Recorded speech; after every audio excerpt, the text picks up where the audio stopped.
Iboroma, standing before the House, fielded questions and assured that his allegiance shall be to the Constitution of the Federal Republic of Nigeria, Rivers State Governor, and the state, while upholding his oath of office and contributing his professional expertise to further the good governance of the state. Joining us to discuss this development is State Publicity Secretary, PDP, Rivers State Honorable Tambari Sydney Gbara, and former Rivers State Commissioner for Information, Ogbonna Nwuke. Good morning, and thank you very much for joining us. Good morning. All right. Let's talk about, I think, is it safe to say congratulations to Rivers State for the new appointment? Yeah, I think so. What this really proves is that the Rivers State government is on track, and new blood, fresh hands have been injected into the administration in order to attain the very objective of government, which is to serve the people and provide services. All right.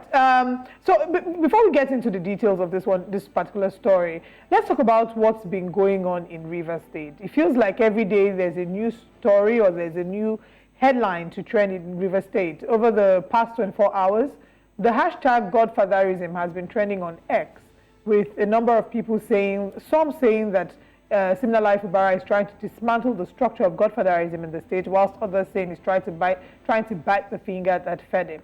So talk to us about your thoughts regarding the ongoing Simin feud between Governor Siminalayi Fubara and the past governor, who is now the commissioner of the FCT, Minister of the FCT, I beg your pardon, former Governor Nwuke. What's your thought about the relationship and the Simin ongoing feud between both of them? I think that it is regrettable that we have a situation like this. When you are looking at the relationship between both men and politics. But the Rivers people, I must say, are unimpressed by the unfolding circumstance, which kind of creates the impression that we are a state where stability has taken French leave. But beyond that, I believe that this should not happen at this time. If you take a horse to the stream, you can't force it to drink water. And this simply means that those who claim that they brought Fubara as governor of Rivers State ought to allow him be his own man, a cartel that wants to pull the strings from behind the scene. So that's the bottom line as we discuss this unfortunate unfolding development in Rivers. But what is evident here is we have faith that in the long run, issues will simmer down, and that the Rivers people who ought to be the ultimate beneficiaries of government will be the ones to determine in which direction this state will pull. And the fact that they seem to be throwing their weight behind Fubara means like that the Rivers people do not want a puppet governor. They want a governor who can take decisions. They want a governor who empathizes with them. They want a governor who appreciates the place of the people, who puts the people first. And I think they found such a man in Fubara. Yeah. I mean, let's talk a little bit more about Dagogo, and his new role. Sim Fubara yesterday made, statements, and of course, seems to be giving a go-ahead for the probing of the last 8 years of Nwuke as governor of the state. So let's get your thoughts on that also. Is this a good sign, or does this, mean more chaos in the Rivers political landscape? I think that the one who has committed no offense has no reason to fear.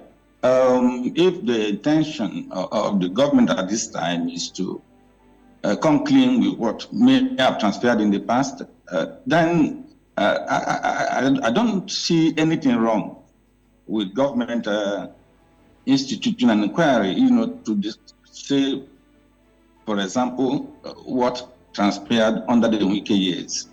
But I believe that perhaps this is the reaction to events that are playing out in the state, which is allegedly sponsored by the minister. And we cannot be talking about impeachment so early in their life or this administration when all hands ought to be on deck, to ensure that we take Rivers State to the next level. So my take is, well, it's a delicate situation. If we need to be talking about the past, if we need to be talking about probing a governor, and as we know, Rivers State has been free from EFCC visits. The reason is the injunction which previous governments in Rivers State were able to acquire. And if we open the gateway for probes at this time, I think the state will be probably exposing this underbelly, and that may not be right at this time. But we talk in terms of accountability. We talk in terms of records. And if the Siminalayi Fubara administration figures that there is something that probably transpired in the last 8 years that deserves public attention, public scrutiny, then so be it. Yeah, well, I mean, I think a lot of people would agree with that. But of course, there's the aspect where Sim Fubara was part of that government. So, if he's going to be probing the affairs of that government, then of course he might be roping himself into, that whole probe as well. How do you think that would play out? And of course, the invitation of the EFCC back into River State political, conversation. If it's for the best of the people of River State to know if they have billions of naira that were diverted into private pockets, then would River State be all for it? Oh, well, I don't see why the people who elected these leaders cannot have information on their activities. And be it as it may, what this means clearly is going forward that leaders who get into the saddle must be careful what they do while in office. And the picture I see is one which can, in the long run, enhance transparency in government. As for now, tempers are high. All the parties to the Rivers conflict are in the trenches at this time. And of course, all of the options are on the table, given what is transferring the state. And my take is that perhaps it's time to show a little bit of restraint. It's time to look at the bigger picture. And the bigger picture is River State and its interests. Whether our leaders like it or not, the ones who suffer from this fight are the ordinary Rivers people who have aspirations, yearnings, and who think that government should be a government that works for all. As we speak, interesting things that are going on here in Rivers State in terms of governance. And I think that what is critical at this point is to allow governance to take place. Well, unfortunately, it doesn't seem like governance has any place to take, because right now politics is taking the order of the day. Let's talk about the president and his possible role in all of this conflict. The national dailies yesterday reflected the statement of the side of the presidency when they said they will not take any sides in the conflict going on in Rivers State. How do you analyze the initial intervention of the presidency with the peace accord? Do you see that as taking sides, and do you think that the presidency has any role to play in all of this conflict in ensuring that some sense of normalcy and governance returns to Rivers State? I think at the time, quite a lot of Nigerians hailed the intervention of the president. The reason being that if a state in this country is in trouble, it means that Nigeria is in trouble. And a lot of people who say when Rivers sneezes, the rest of the country catches cold. Now, insofar as I'm concerned, I think that the president did the right thing when he intervened in the first crisis and tried to bring about some level of peace in the state. The 8-point agenda was clear, and to a large extent, it was complied with. But as you know, circumstances here on ground have tended in some way to dismantle whatever gains that we could have had from the deal that the president did as a statesman. And you know that quite a lot of people have said that the president did not need to interfere. And while some insist that what took place was a political solution, others argue that what happened was not in favor of the Constitution at all, because some of the issues that are involved in this crisis are constitutional, you know. And but the good story, as I see it, is that the presidency has vowed not to be involved. Its neutrality is central, you know, as we make progress. And I think that, frankly, this should not be seen as an attempt by the president to wash his hands off Rivers State. No, Rivers is a critical state, and I'm certain that the presidency is aware of this. And hoping perhaps that a homegrown solution sought by the Rivers people, for the Rivers people, would eventually take preeminence. Yeah. You also share your thoughts, you know, on Iboroma Dagogo. What do you know, or what do we know about him? And of course, you know, what does his emergence as the Attorney General in Rivers State bring? Is there any details, you know, that we may not be aware of, you know, that has made him the choice, you know, for that position? And also the House of Assembly, you know, and those who might be, I mean, from what it seems, have lost their seat in the House of Assembly. You know, what's their plan next? You know, are they going to be fighting to retain those seats, or they need to go? I mean, like this, the Constitution says, go contest. Sorry. Well, as you know, there are arguments over what should be. Some say the constitutional provision regarding the movement of elected lawmakers from the platform of the party that they stood election on to another party is something that the Constitution does not accept. And in other words, those who are arguing along these lines say it is self-executing, you know, because it's very clear that if there is no division and side to pitch camp elsewhere, then the right thing to do would be to abdicate their seats. As you know, in this country, regardless of the position that the Supreme Court has already taken on issues like this, there are still people who want to test the law, who, as much as possible, think there could be new interpretations in the light of evolving developments.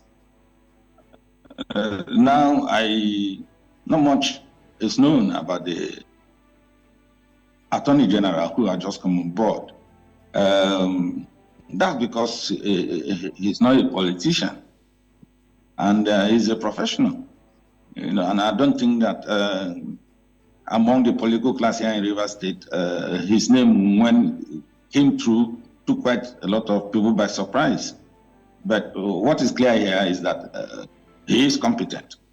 What is clear here is that Fubara intends to bring in professionals, not the usual hardcore politicians who have been in charge of departments of government In other words, these technocrats, these bureaucrats that are likely to be on board going forward will bring something new on the table. And note that what is critical at this point is that we seek a government that works, and we want to work with people who have something to offer, people who do what they can to add some value, to what is going on here in the system. Seeking a government that works with all these distractions, how does the governor plan to achieve anything?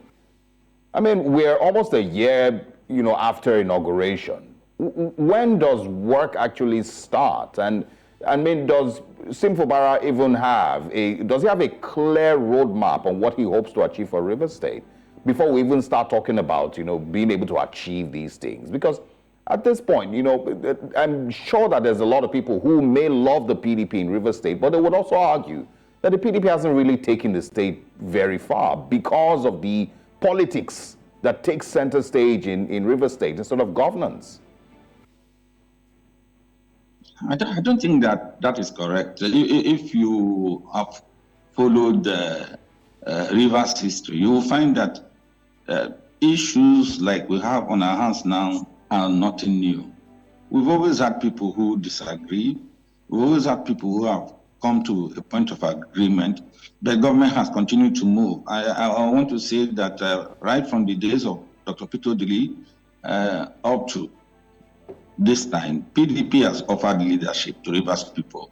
And from one stage onto the other, there have been progressively attainments that people can see. Now, the argument that Fubara probably hasn't hit the ground running is not correct, because even here, regardless of the diversion, the distraction, the governor is on course in terms of project delivery. And this morning, for example, now that they are kickstarting the first year in office anniversary, a project will be commissioned at Eleme. So, and that's the Alete Bubu Echo Road, which is part of the Old Bori Road. And there are other projects that have been earmarked for commissioning. If you take this into consideration, it would be difficult to say that the governor has no agenda. He does have an agenda. He made promises while campaigning for office, and he's moving gradually to fulfill them. If we are to come to Rivers State, you will see how much the government has done in terms of the kind of equipment that they're providing in the health sector. And we are beginning to move in the direction of agriculture too. And only recently, soft loans were given to entrepreneurs in Rivers. And of course, other Nigerians who live in our midst will benefit too. But that shows to some extent that the governor is on the right path. This man had said that we were going to create industrial gas hubs. We are going to create industrial hubs. And at this time, we are talking about an economic summit that will look at the resources that are available in the state in an attempt to enhance the diversification of our economy. We are even talking about youth, a youth summit that draws strong attention to the digital economy, and then release the latent energy that the youths of this great state have. And thanks for the not too young to run law, the governor that we have is young, experienced, and willing to work for the benefit of the Rivers people. And his argument is at all time, Rivers' interest must be placed first. Okay, I think my final question would be, what would you say are the immediate steps that need to be taken? First, for the new Commissioner for Justice, what would you say are the necessary next steps that should be taken to move the state forward? Of course, quite frankly, you know the role that law plays in society. It's part of all efforts and manners made over time to ensure order, to ensure some minimum respect for one another, and then ensure that all the institutions that have been created, be they democratic and economic, are working in synergy. So I believe that making sure that the laws of River State are obeyed, making sure that those laws are such that they can encourage investors to put their money here in this state, and making sure that some of these issues, these arguments that are occupying center stage, such as the defection of lawmakers who stepped in a given direction when there was no clear division, addressed. So I think he has a workload. As you know, people are talking about public-private partnerships, and you need the law, an experienced hand to do all of this. And the good thing is that Iboroma is a senior advocate of Nigeria who is relatively unknown to politics, and I'm certain that as a lawyer, a practicing lawyer, he understands what private enterprise means, not just to the individual, but to the state. And my thinking, very clearly, is that he will be coming to the table with something new. Yeah, all right. Ogbonna Nwuke, thank you very much. All of these conversations are really for the best in Rivers State. We hope that, everyone who is involved understands, that the people of Rivers State are the most important, in these conversations, not political interests. We'll look forward to speaking with you again, and of course, we'll see how the next couple of days goes. It feels like every, couple of hours there's a new twist and a new turn in the Rivers State conversations, but we'd like to speak with you again. Thank you very much for your time once again. Thank you for having me. Absolutely. All right. If you're just joining us, we've had a very interesting past hour here on Breakfast Central. Let's share with you what we've spoken about and also what comes up next. President Tinubu launches education campaign. This was launched in 15 different countries, talking about gender equality, health, education, and the like. Rivers Assembly affirms Dagogo as Commissioner for Justice, and it will be interesting to see how this impacts the state. And EFCC set to arraign Emefiele over Naira redesign policy. We talked about this, as well as the impact that the redesign policy had on Nigerians. So let's share what's coming up in the next hour. In the second half, Peter Obi meets Atiku Saraki over economic woes. And also, what Nigerians are saying. We share with you a cross-section of the comments we find on social media and also the newspaper front pages. What are the major stories making headlines across Nigeria today? Remember to be a part of that conversation.